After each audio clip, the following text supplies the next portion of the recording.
Hi, this is Jim in Rock Springs, Wyoming, and welcome to my shop. Today we're coming back to our Between Centers video series with part 2. Today's project is a simple pencil box, and we'll be talking again about lathe speed. We're going to do some drilling with a Forester bit on the lathe and going from square to round and things like that. So just hang on and we'll get started on that in just a minute. I'd like to say a big thank you to my subscribers and to all of those who have viewed the videos, liked the videos, and left comments. And I encourage you to do the same thing. If you like the videos, please subscribe, click like, and even if you don't like the videos, if you choose to put don't like or click the unlike or don't like little box, if you would tell me what we could do to make it better.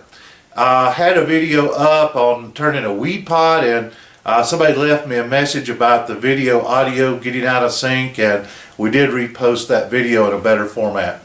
So again, thank you for tuning in to my YouTube channel and here in my shop in Rock Springs, Wyoming. I would like to remind you to please be careful when turning wood. Don't drink and turn. The two don't go together. Use eye protection. Whatever protection you deem necessary. Always remember, safety in my shop is of utmost concern to me. Safety in your shop needs to be of utmost concern to you. Let's talk about going and mounting between centers today. We use a couple different mounting methods. We'll talk about those as we go.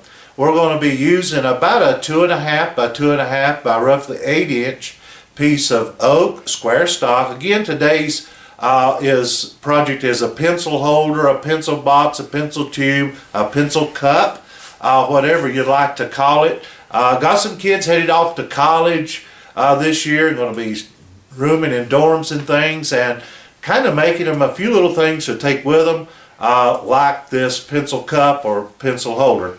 So let's get started. Again, thank you for tuning in, and please consider subscribing. Let's go down to the lathe now and see where we're started. We're going to get ready to mount this piece of stock up. Again, it's 2.5 by roughly 8 inches.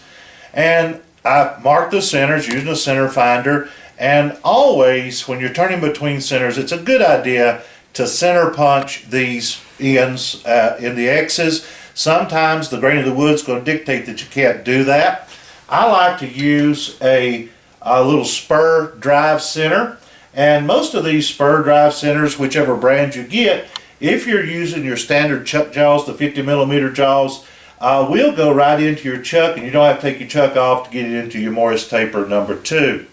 Now, I will be using the robust live center, and I just barely have the point sticking out of the cup. I encourage you to do that because sometimes the point can go too far in and split your stock. Same thing's true on these. These have a spring-loaded point, so when you put pressure on them, they're going to go back into them a little bit. So let's go ahead and get this mounted up. I'm going to talk to you a little bit about how tight to place your tailstock. Again, be sure your tailstock is tight here on the bedways, and then turn this, lining it up with the hole that you've punched, and getting that to where you can see it sometimes is a little bit of fun, but you can always get it close and wiggle it a little. And here's what I like to do. Just take and shake this piece. You're going to feel this end isn't secure yet. And then put just a little more pressure and just kind of shake it back and forth. That's going to let those teeth go in and catch. So now we're good. We've got enough pressure. All the pressure you want on your tailstock towards your headstock is enough to hold the piece between centers. You don't want to really crank down on this thing so much that you put excessive wear and tear on your spindle bearings. We're going to start out with our tool rest, getting pretty close here. We're going to get it within maybe 3/8 inch, ½ inch, something like that. Remember, I always remind you to watch the angle and grind on the bevel on your tool. There are several ways of going from round to square to round. And we want to look at a couple different ones of those. We're going to be turning this piece from square to round. I'm probably going to turn around 2,000 RPMs.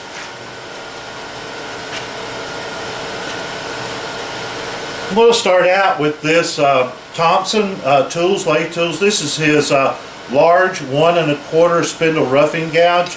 It does need to go into a handle that's got a 3/4 inch hole here, and I just went ahead and got the handle to go with it.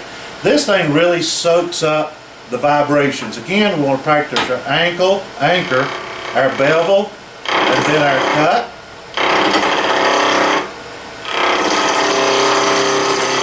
And you'll see that that's pretty efficient. This again is a pretty hard wood. That's a very efficient way to remove stock and to get us from. And here's another thing you can do. Instead of fiddling with that, I don't recommend doing that when you're roughing your stock, is to just put your tool up there a little bit, and you'll notice it bounces around.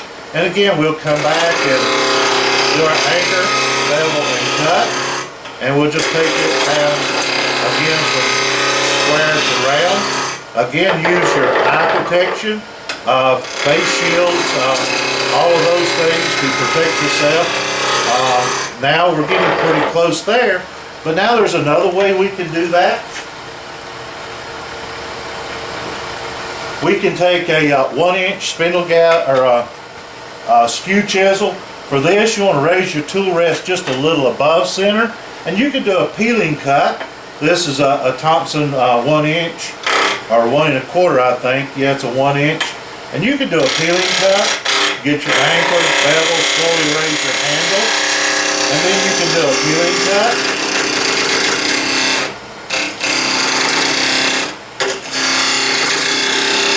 This too is a very efficient way to remove that stock. And again, anchor, bevel, cut, anchor, bevel, cut. So that's another way to do it.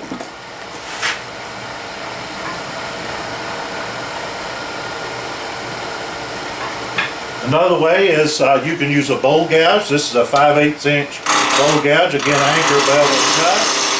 And really you need to lower your tool rest to make this cut, but you can do that and just use kind of use it as a roughing tool. They do a very good job, pretty efficient as you can see. But we'll go back to the spindle roughing gouge. We'll use the larger one. Get our tool rest back down here just a little below center, and let's go ahead and get rid of this stuff and get this piece down.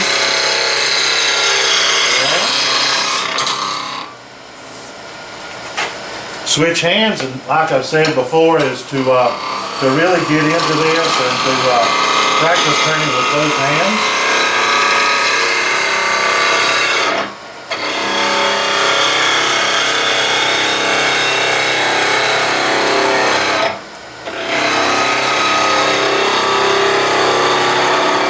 Now all we want to do is just really get it down to round. We're going to do some shaping on the outside of this. You'll notice this goes pretty quick, getting pretty close here.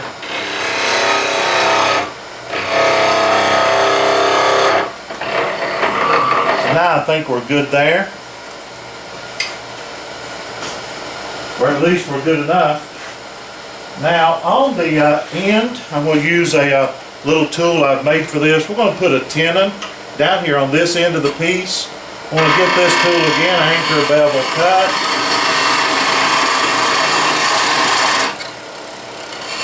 And what's really nice is when you're doing this and you've got your spur center in your chuck, you can actually see the size that you want to make your tenon.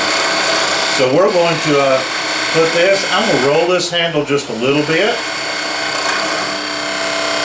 And that's going to be really close. This is a tool I actually made, sort of like a badan. It's a piece of 3/8 inch by 3/8 inch high-speed tool steel. So now we're going to take this from between centers and we're going to put it in a chuck. We're going to be drilling this in just a minute. So we'll take our spur center out, open up our chuck, and I like to bring the tailstock back up at this point just to kind of hold it into the center of this. Now, when we're making a pencil box, one of the things that we do need to know is how deep are we going to drill this to accommodate the pencil. I'm going to be using a standard keyless chuck. I think it's, I don't remember which brand, doesn't matter, on a number 2 Morris taper. Be sure your taper is clean, free of sawdust, and dry. If you'll put it in here dry and just kind of give it a good firm seating, it's going to stay pretty well. For this one, we're going to be using a 1 5/8 inch Forstner bit. We're going to get it in here, and now we need to decide how deep we want the pencil box. Now remember, pencils wear out and ink pens don't, so we kind of want to look at just a standard number 2 pencil, and in all honesty, probably going to be about 3.5 inches deep is going to be the depth we'll go with the Forstner bit, and that should, let's look here, now that's going to be 3 1/4, so I know that I'm going to need to go an additional, just a little bit of this nose to go up in there to get me that depth. So when you're drilling on the lathe with a Forstner bit, you want to slow it down. The larger this bit is, the slower your lathe needs to turn. The smaller this bit, the faster your lathe can turn. Now for this, drilling this size hole 1 5/8, I'm probably going to turn my lathe speed down to about 400 to 450 RPMs. That's very, very important. I'm going to bring the Forstner bit up close.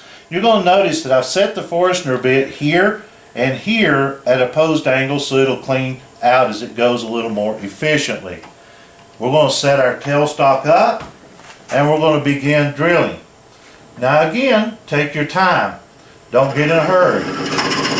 Now hold your chuck with your hand and go ahead and start drilling again. This is a really pretty hard piece of very dry oak, so we want to just kind of take our time. You see, that's going to leave me about a 3/8 diameter wall thickness. So we're going to finish drilling this, and we're going to pause the video at this point, and we'll come back as soon as we get a little bit further along in the drilling of the hole. Well, now that we've got our hole drilled, we want to mark off our piece so that we're sure that we're going to have enough room and not get into the bottom, and just spin it around, make a pencil mark. Now what I suggest doing on these is leaving a little extra in the base. And probably leave, 5/8 of an inch. That adds some weight to the bottom of the container so that it doesn't flip. And whether you maybe want to use this for silverware or some other things, you can do the same thing as well. So now we're going to work on the outside of our pencil box just a little bit, pencil cup, and get it kind of shaped up a little bit, holes drilled, and we're going to come back up to speed. We're going to kind of trim and shape this up. Turn it about 2200 RPMs, very gently because this is an unsupported cut initially, and we want to clean this face up a little. And I'm just using a 3/8 spindle gouge, just to very lightly take some of these cuts off. It's it's a pretty long spindle, in all honesty, to be supported in the chuck, so you'll have to take light cuts is my suggestion, because you can get some chatter. Now what I'm going to start doing is I'm going to start tapering this toward the inside. Very slow and easy. I want to taper it toward the inside so that I've got, it kind of feeds the pencil pins, the instrument, kind of makes them go toward that center. Now I can get some bevel support so I can do a little bit more. Now I'm going to take my spindle gouge, I'm going to turn it about 90 degrees and very gently round that over, maybe about 5 to 8 degrees. And I'm going to very gently round that over, put a little taper on the inside of the cup. Very gently coming around with that spindle gouge and just very, very gently do that. Feels good. Now we're going to move our tool rest, keeping this about the same height, come up just a little, come in here, and now I'm going to round this top just a little bit, get an anchor, little bevel, raise the handle until it cuts, and very slowly I'm going to roll this. I'm going to work very gently, slowly and intentionally out here so that I can get a nice finish and keep the chatter to a minimum. I like to cut better than I like to sand, so you're going to see me look at those nice fine shadings if my granddaughter's getting that in the video. Now I'm going to really come around just really easy. Now that should make a nice transition in there. I'm going to come back with the 1-inch skew and I'm going to smooth this little guy up. I'm going to come in, tool rest a little high. We'll get my anchor, my bevel, and cut, and very gently work on getting this outside smoothed up some. Again, this is for college kids, so I'm not going to do it really fancy. You can get really fancy on these things because they make really nice desk decorations. So I'm going to kind of take it as I go.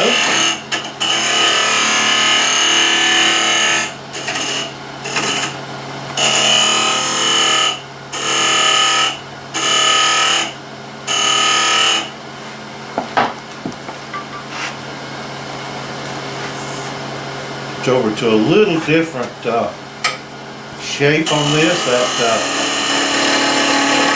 oaks want to be a little obstinate today, so we'll switch over. This is actually a D-Wave Tools 3/4 inch skew. Dave makes very good tools. I've got a few of his tools and enjoy using them. If you use D-Wave tools, leave a little comment in the section below and let me know what you got and how you like Dave's tools. Dave's a really good guy. If you've got a little project going on, you can just give Dave a little buzz and he'll be glad to talk to you, give you some hints. Dave is a active turner. You should watch some of his videos if you haven't. He's got some really good ones on the madrone bowls that he does. Now I'm going to make a little indent here to kind of keep my place, and we're just going to keep coming down with light touch with this little skew. And skew chisel is maybe one of the best tools in our arsenal, but you know, I tell people practice. Now you're going to see me, I'm going to come in. Now right there, I've got a nice taper all the way down. I'm going to go back to the 3/8 spindle gouge, and I'm going to just kind of roll a little shoulder here, lower the tool rest some.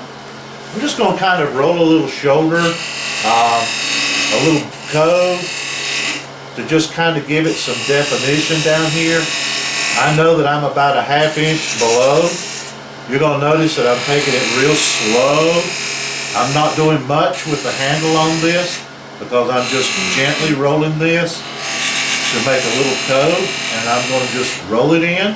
And now you're going to see me coming around with that handle as I come in to keep the wing of that spindle gouge out of play. Just again, I'll roll this really easy, getting good bevel support before I start to cut, raise the handle, and just keep rolling this guy in there. Now you notice that I'm working my way down to the bottom of my pencil cup so that I'm going to roll this. And you know, it's going to look like a cup when I get done. Only you don't drink out of it. You put pencils, pens, markings. So we're looking pretty good here. If you're new to turning and you're sitting down thinking about what tools to get, I would not recommend you buy one of the sets. I would go ahead and spend my money up front on buying some very good quality tools. Of course, I recommend first that we start, of course, for me, Doug Thompson's tools have served me very well. I enjoy Doug's tools. And Doug, again, like Dave, he's a really good guy. Got to get this handle around here. Notice I've got a nice shape going on there.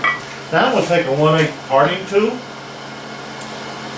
And I've showed people this before. Take your parting tool and just lay it down on the side of your tool rest, on its side, and just make you a little insert. And then come back a little further and make another one. Now my tool rest is a little high, but we're going to go ahead and start to cut. Let's get an anchor. And notice that I've got this tool handle toward me a little bit, so that I'm making a little bit of a concave cut here. Just gently raising that up. Now I'm going to quit at this point with the parting tool, because what I want to do now is I want to come back on my 3/8 spindle gouge right here, and I'm going to roll that over just ever so slightly on this piece to take a little bit of that sharp edge off. Now you can adorn this thing, decorate this thing in many different ways. Use a little point tool here, and we'll go ahead and make one line here, and we'll make one here and here. Then I think we'll put one here, one here, and one here. Move your tool rest out of the way. This is a medium-sized burning wire. Please don't wrap these around your fingers when you're using them. We're going to leave the lathe speed again, still running about 2,000 RPMs. We're going to lay this in. Please do not lay this. We're going to burn one. Got some smoke going on there. Again, I'm running about 2,000 RPMs. I encourage you to turn as fast as you can comfortably turn most of the time. But again, the old rule of thumb that I use is the bigger it is, the slower I turn it. So we'll get a little more going on with this. A little more here. Now, we'll stop the lathe in just a second. We'll have a look at what our finish looks like, and I'm hoping that if I've done what I hope I've done, we can start out with some 400 grit and begin working down through that. And I think if you can get zoomed in there, you can see that we'll be well able to start with some 400 grit and bring this up through the grits to probably, I like to sand up through 600 on most projects, 400 at the very least. So that old oak is going to look good. It's going to got a nice end, nice finish, got a little shine going on there, so that's going to be easy to do. I'm going to come back with a probably with a negative rake scraper and smooth that up a little bit on the inside, and we'll be ready to finish this project. Well, again, this is Jim in Rock Springs, Wyoming. Thank you for tuning in to my YouTube channel and this second part in the series, Between Centers. Today's little project has let us look at different ways of going from square to round, different ways of centering the project up, spur centers, live centers, chucking, and just a standard scroll chuck. If you're new to wood turning, be sure you're getting a self-centering 4-jaw scroll chuck. It's very important to be sure you're getting a self-centering. We did a little bit of drilling on the lathe, and we've turned out a pretty good, simple project. You can knock this out in a little while. It makes a very pretty project for that person that's going off to college, or maybe a co-worker, You can use them to put not just pens or pencils, letter openers, scissors, all of those kinds of things can work really well in these. So I thank you for tuning in. This is Jim in Rock Springs, Wyoming. God bless and safe turning.